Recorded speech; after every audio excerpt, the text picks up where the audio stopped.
On today's show, art sparks outdoor emotion.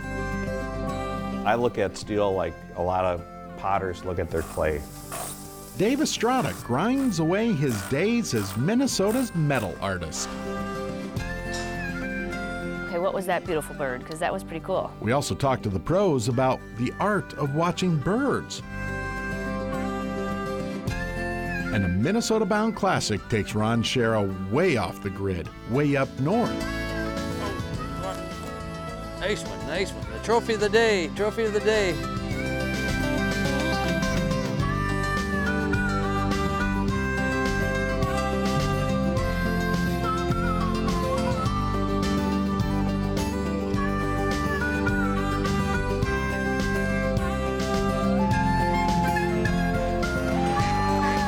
Minnesota Bound. Brought to you by Minnesota's select GMC dealers. Hi, everybody. Bill and I welcome you to Minnesota Bound. Up first, it's the art of the outdoors. Seen through the eyes of Dave Estrada, a guy who doesn't mind grinding away his days in the shop. You mean studio?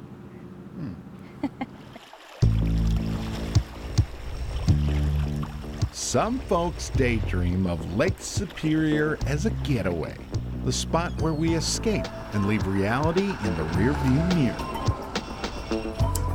Dave Estrada sure bought in. Check out his cottage. It's just one of them things just for the fun of it.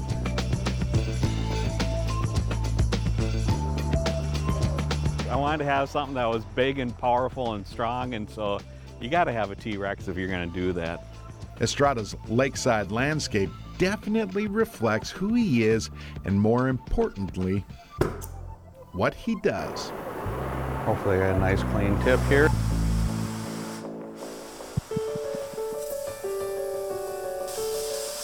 Slow and steady.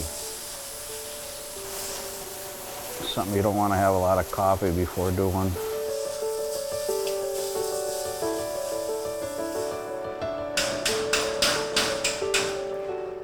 Dave carefully touches torch to tensile strength steel.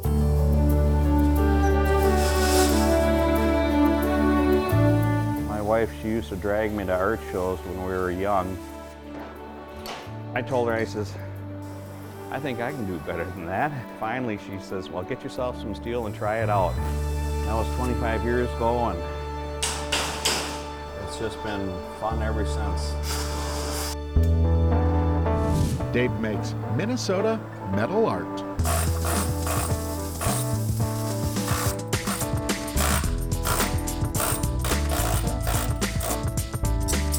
I look at steel like a lot of potters look at their clay.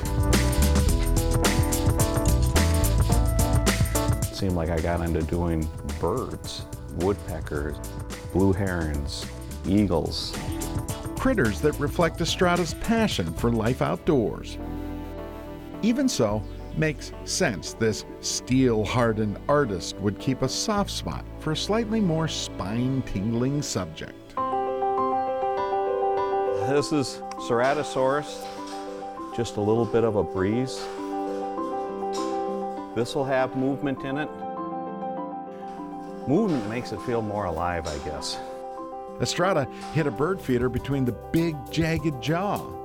You can put black sunflower seed on the inside of it. The poor songbirds. It'd be just a hoot to have a squirrel or birds flying in or jumping in out of the mouth of the dinosaur. It just adds just another layer of entertainment. Art from a guy who covets all that is Minnesota outdoors.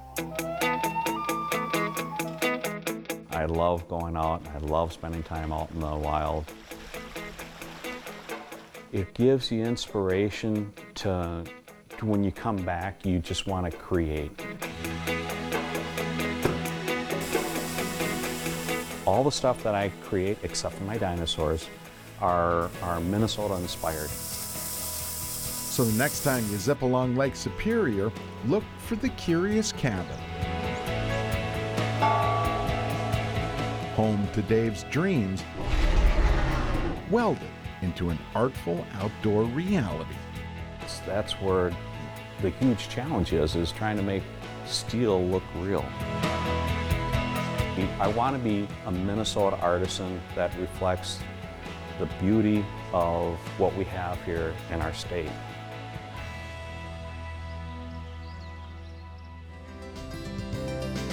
Binoculars are essential for going Up next, the tricks of the trade to watching birds. Minnesota Bound is brought to you by Minnesota's Select GMC dealers, by the Yard maintenance-free outdoor furniture, Running Aces Casino, Hotel and Racetrack, and by Aluma Craft Boats.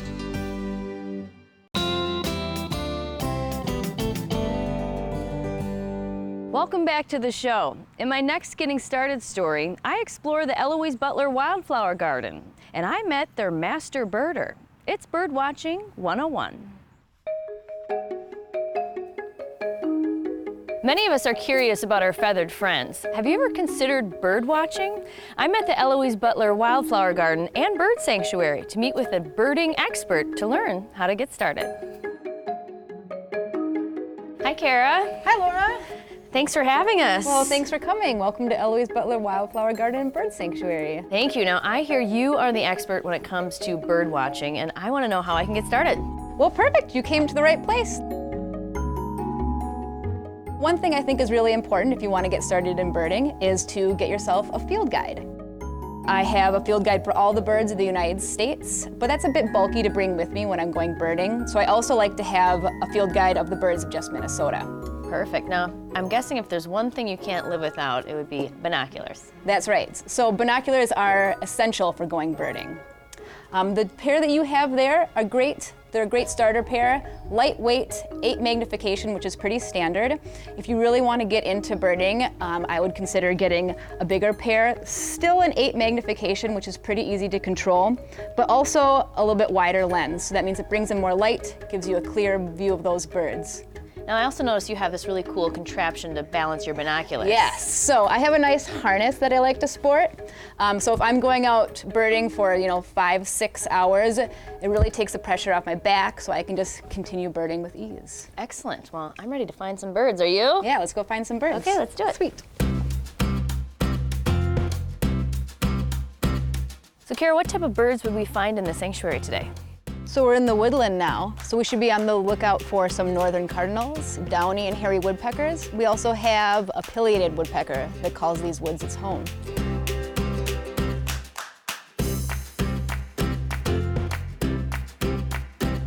We have an American robin here. Beautiful. Yeah. Now, you were mentioning earlier that you always want to try to spot the bird with your bare eye before the binoculars. That's right. So you want to spot it with your naked eye first, and then while keeping your naked eye on the bird, bring your binoculars up. New chickadees.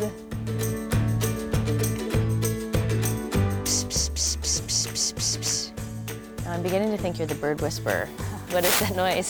So that's called pishing. Okay. And when you make that noise, it kind of sounds like a bird scolding sound. So every once in a while, it can help draw a bird out of a bush to kind of check out what's going on.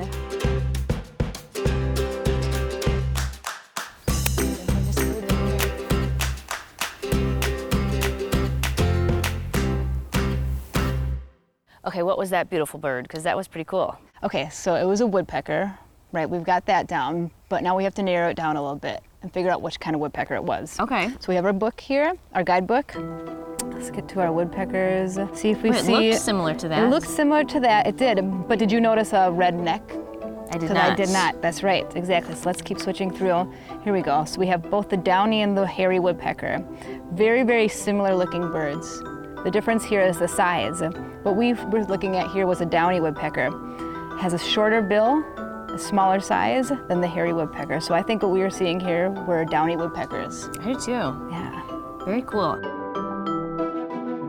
Why is the bird sanctuary such a great place to get started bird watching?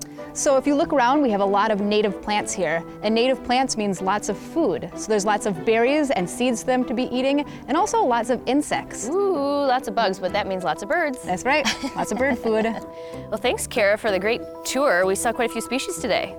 And I also understand that you offer tours if you don't necessarily want to get started birding alone. That's right. So we have free weekly birding programs here at the garden throughout the season. Awesome. Yeah, so now you're ready. I graduated. You know the basics of birding. Okay. Happy birding. Thank you. See ya. So there you have it. If you want to get started birding, stop by the Eloise Butler Wildflower Garden and Bird Sanctuary. But most important, just get outdoors. I think I see one. Chop these up. So slice these up. Still ahead, we get wild in the kitchen with venison in the off-season. Smells so good. Closed captioning is brought to you by Maple Grove Lock and Safe, your premier Liberty safe dealer.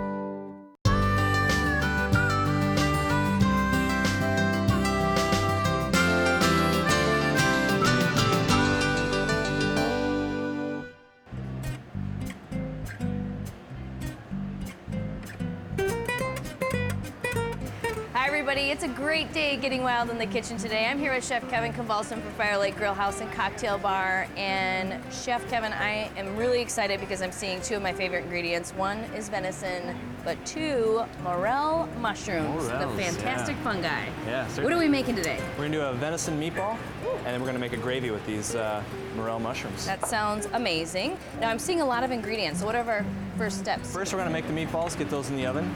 Then next thing we'll do is make the gravy. Okay, let's do it. So first, Laura, we're gonna make a panade, but we're just gonna do breadcrumb and heavy cream. And we're gonna soak our crumb with the heavy cream, How much cream? half a cup. So if you just wanna massage that together a little bit, Sure. How long does this have to soak? just so the crumbs are just softened. Then we can throw our venison, our ground pork, all into this bowl. And should I get, That's fine. Okay. Yeah, get dirty. you know, part of cooking is getting your hands dirty, right? Right. Then we're gonna get really fancy. This is completely optional. We're gonna add some foie gras.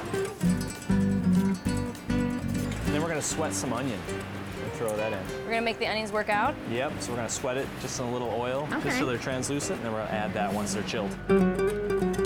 Okay, Laura, so we've got our meat mix, so we're gonna add our onions. They've cooled down now.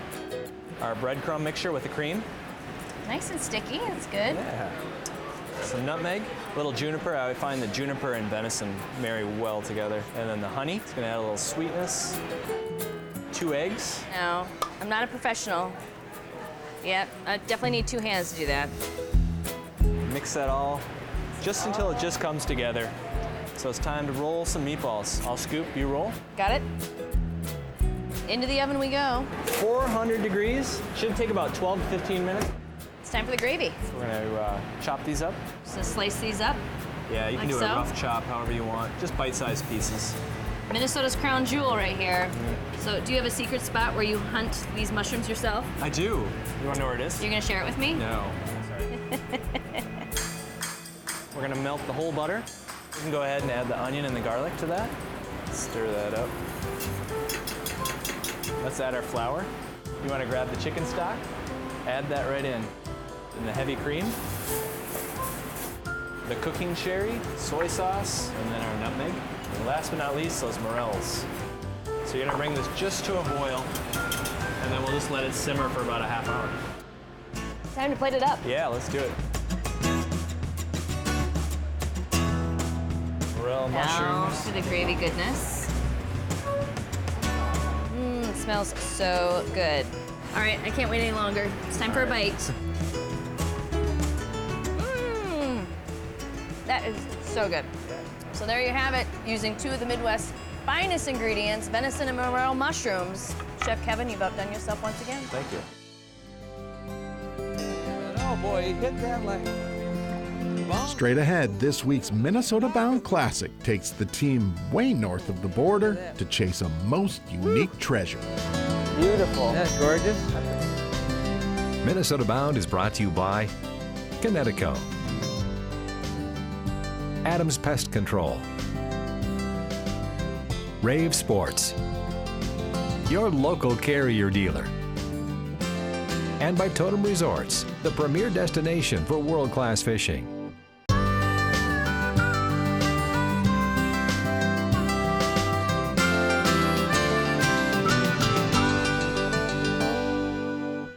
Today's Minnesota Bound Classic takes Ron Schara way north of the border to a spot where, for once, fishing is catching. Nothing's ever easy with fly fishing, you know?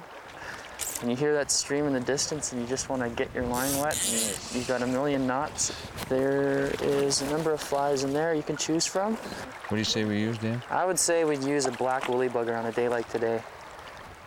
I'd try one of these brown woolly buggers. Brown woolly bugger, all right. That's the key. You try brown, I'll try green with a white hackle. Common sense says, here on the tundra, an Arctic grayling ought to eat anything. Oh, come on. Oh, huh? That's not fair. I don't waste any time. Jeez. No time at all. No time at all. Boy, he hit that like bonkers. Oh, there's a nice, nice grayling. Especially here, headwaters of the Wolverine River, where it flows out of Najanalini Lake, located in the far northern reaches of Manitoba, where hardly a tree wants to grow. The treeless terrain is also home for caribou, the deer of the north. In early autumn, this colorful landscape is the migratory path of white-maned bulls and brown-drab cows. With calves in tow, it's a southbound march for the caribou as they return to wintering grounds hundreds of miles away. It's also a time when visitors to Najanalini Lodge are tempted to mix a hunt for caribou with a cast for the trout of the north, Arctic grayling. We'll catch like 14 to maybe 16 here inches, and then if we hit that water just above the ripple, then we'll get into some trophy grayling, 18, 19, 20, 21 inches. But this is just a primer. Okay, I just lost one. That was a rock.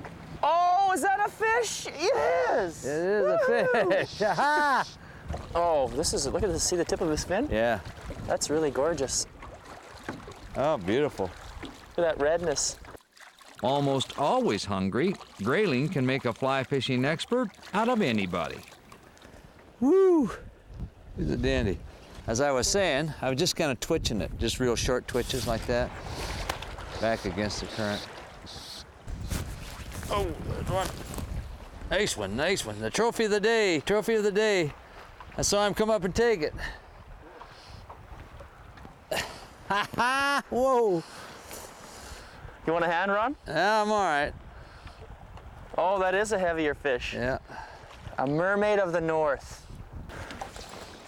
Oh man, look at that one. Woo! Beautiful. Isn't that gorgeous? That's a beautiful grayling.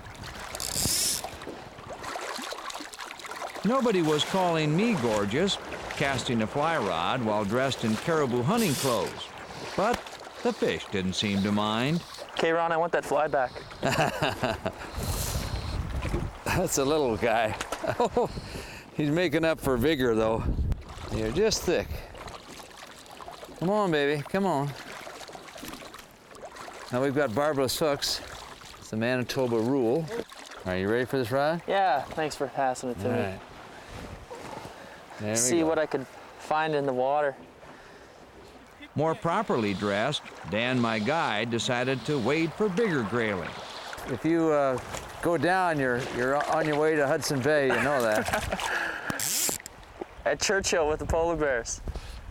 A fish of the shallows, grayling magically disappear amid the rocks, and you think they're gone.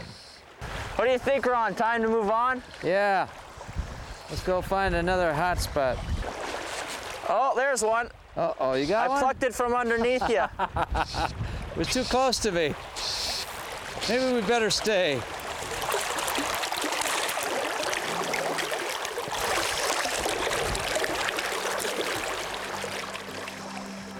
My dad always loves his trips up north. It's hard to blame him. That is quite the adventure.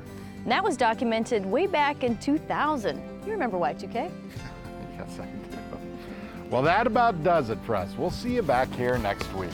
In the meantime, remember to introduce a kid to the great outdoors. Bye.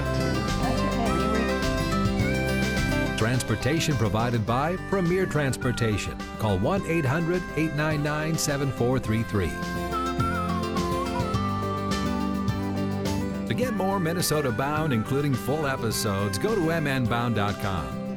And to follow our latest adventures, like us on Facebook.